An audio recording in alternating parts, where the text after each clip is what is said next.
Coach Dylan and Coach Hags here with you this week. So awesome job last week in the protein. Sorry about skipping the video. Had a little file error going on, but now we're back at it again.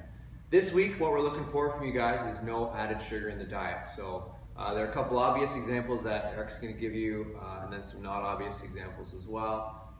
So what we're thinking, just as bring this home, it's the 90% rule. So we're thinking 6 out of 7 days is what's going to get you those points.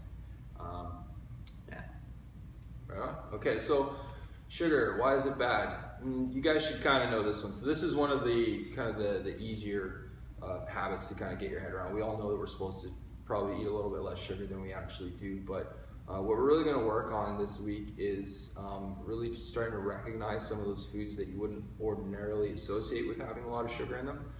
And before we get into those examples, I want to talk about the idea, and I get this question a lot, is oh, well, this has natural sugar in it, or organic sugar, or ooh, organic cane sugar, that's a good one too, or it's honey sugar, so it's better for you, or is it sugar is sugar? Trust me, it is all the same stuff.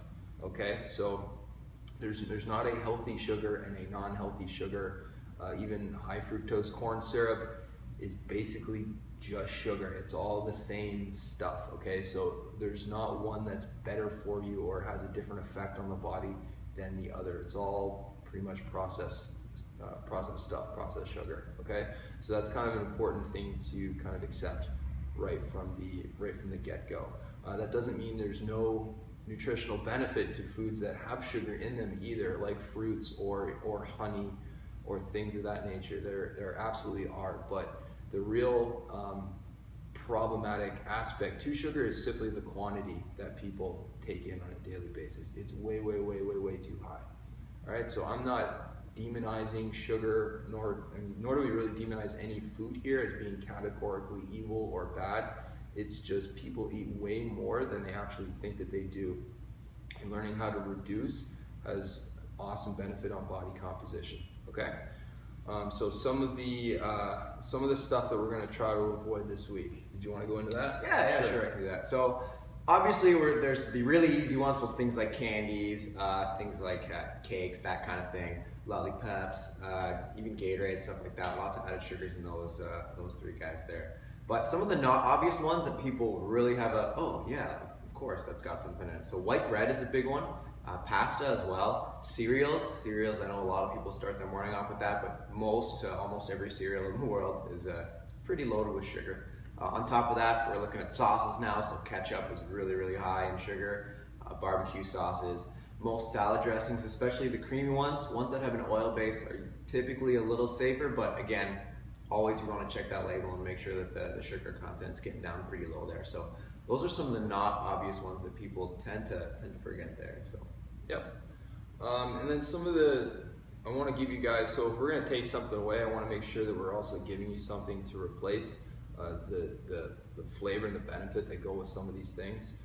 So some better options for you: mustards versus ketchup or barbecue sauce have virtually no sugar in them at all. So there's a really good option there. Also, any hot sauce, Tabasco or Frank's Red Hot sauce, buffalo wing sauce, is traditionally just a lot of salt and pepper and vinegar. Very little sugar content in those. Also, you can kind of look towards spices to add flavoring to your meals. And then just going with simple, olive oil and vinegar for salad dressing as an alternative. Maybe some rosemary on there is a much better alternative. So this is, again, guys, more of a gray area type week, because we're not saying eliminate all sugar from your diet. You can eat a banana, you can eat a mango, you can have some honey. It's okay. But we're trying to take care, or try to get rid of a lot of the processed stuff that's in our diet. Obviously, the big ones with pops and candies and cakes and ice cream, but also with some of the more non-obvious ones. So getting rid of the dressings, breads, and pastas as well. So if you feel like you've been doing that, of course, that happens at the end of the video. Hold on, I gotta hang up on these evil people.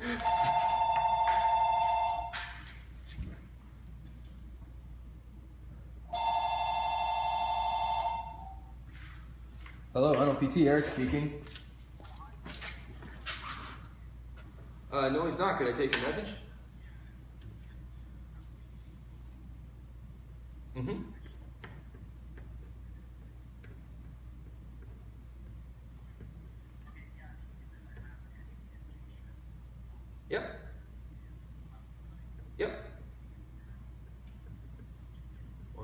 2023, and can I ask him what it's regarding?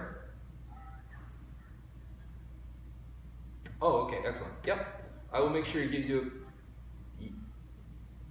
Yeah, a couple days ago. Yeah, I remember him mentioning that to me. So yeah, I'll make sure he gives you a call back.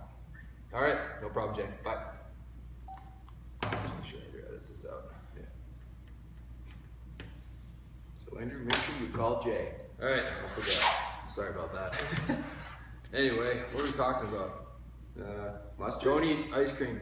No ice cream. It's a bad one. Don't eat ice cream. Ice Yeah, you guys, a little bit of a gray area here, but if you feel like you've accomplished what's been set out for you for the day, go ahead and give yourself a check mark. And again, it's all about getting better. So day by day. Any questions? Come and ask one of the coaches here. We'll be posting meals and ideas, examples of what we're talking about all throughout the week. So other than that, have a good weekend, have a good week, and see you later. Stay warm.